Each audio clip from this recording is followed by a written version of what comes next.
So you need to migrate to Fabric off of Power BI. Should be pretty simple, right? Just turn on Fabric and reassign the workspaces. Well, I want to give you a bit more of a taste of what's really involved as part of that transition so you're informed on what you need to do. Hi, my name is Peter, and my role inside of an IT, National Australian IT provider is to help customers on their journey with Microsoft data and AI products, including Microsoft Fabric. And there's a lot of conversations going on right now as organizations need to shift from particularly Power BI Premium to Fabric as they renew their upcoming agreements. So I put together a one-pager on the considerations you need to think about beyond just the license to help you prepare, get ready, transition from Power BI to Microsoft Fabric. Let's get into it. So first up, it's really important to start with analysing your future state requirements.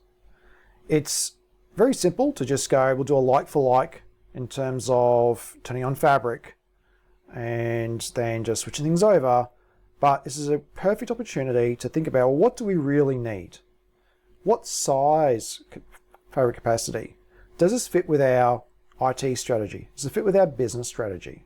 What are we going to need down the track? What workloads and capabilities do we want out of a platform beyond just reporting? Do we need those? So this is a good point to consider, what do we want to get out of Fabric going forward? Because that will inform how you make the best use of the investment you're about to make when you switch across to Fabric. So analysing your future state requirements is really important. Now, of course, you're going to have a range of current platforms and applications that you could potentially optimize. For example, I know of customers who have created a great investment inside of an Azure platform as a service solution. They've got Data Factory, they've got Data Lake, they've got the Synapse, everything you can imagine you need for a modern data platform. And now we've got Fabric. So what's the impact to that? Is there an impact? Do we need to migrate? Do we keep in place? How can we optimize that cost? There might be applications. How can we bring in data? Can we mirror that data using some of the new features in Fabric? Do we have information or data that we've built in a data warehouse in another hypercloud provider? Right? How do we bring that in seamlessly for reporting purposes through something like shortcuts that could really save on time and investment to get productivity and get the outcomes you need out of this platform? So analysing what's around your ecosystem, not just reporting, is also really important. That fits in with the previous point around what are your future state requirements. Once you've done that, it really is to analyse what architecture and the fabric capacity we need, as well as saying what size fabric capacity for the workloads we're going to use. Now, the architecture is really important. Even though Fabric is a SaaS product, it's actually provisioned as an Azure service. So it's sort of PaaS under the hood, but presented as SaaS. And with that, there's a need to think about the networking, security, governance controls at the Azure layer as well. So having an architecture in place, the networking, security, the governance, the gateways, everything that goes into putting this together is really needs to be considered. Then you've got to go through the process of actually provisioning that fabric capacity. So depending how well managed your Azure environment is inside of your organization, you might need a particular other people involved to do that. You might need to go out to a Microsoft partner to assist you. It depends on your environment, your rules as well. So you actually provision that fabric capacity inside of Azure. You want to make sure those cost governance controls are in place too. The last thing you want is someone to spin up a really high-tiered fabric capacity, which is going to be charging you tens of, if not hundreds of thousands of dollars a month. I don't think anyone wants to get that bill because someone added too much capacity. So how do you make sure that's managed properly? How do you put the right cost controls in place, tagging, so forth, so you can then manage and track your expenditure with Fabric? So it's something that's easily forgotten, but it's going to be really critical. I mentioned in the architecture the need for the network and security controls in place at the capacity level and how that will flow through also into Fabric.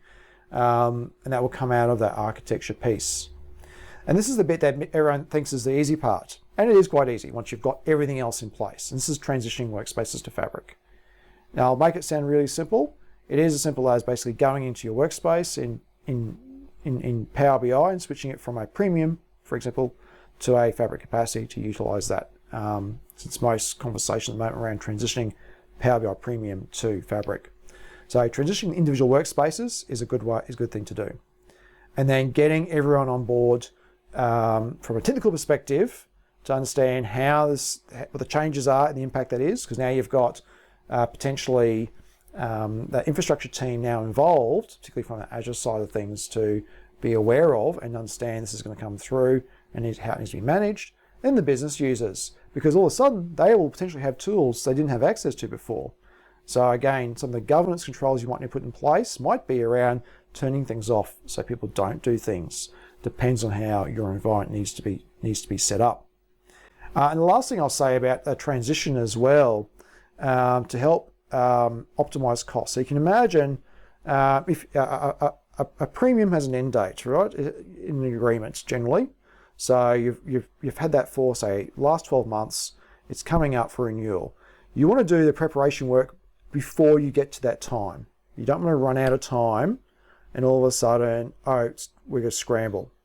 So, but you also want to be running Fabric at a high tier unnecessarily and doubling costs for that cutover period.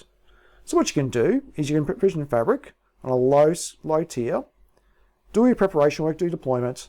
You can scale it up for some testing, scale it back down, keep it really low, and then as you approach cutover, turn it back up, migrate your workspaces, and continue forward with using Fabric. And then Power BI Premium, for this case, will be then no longer available.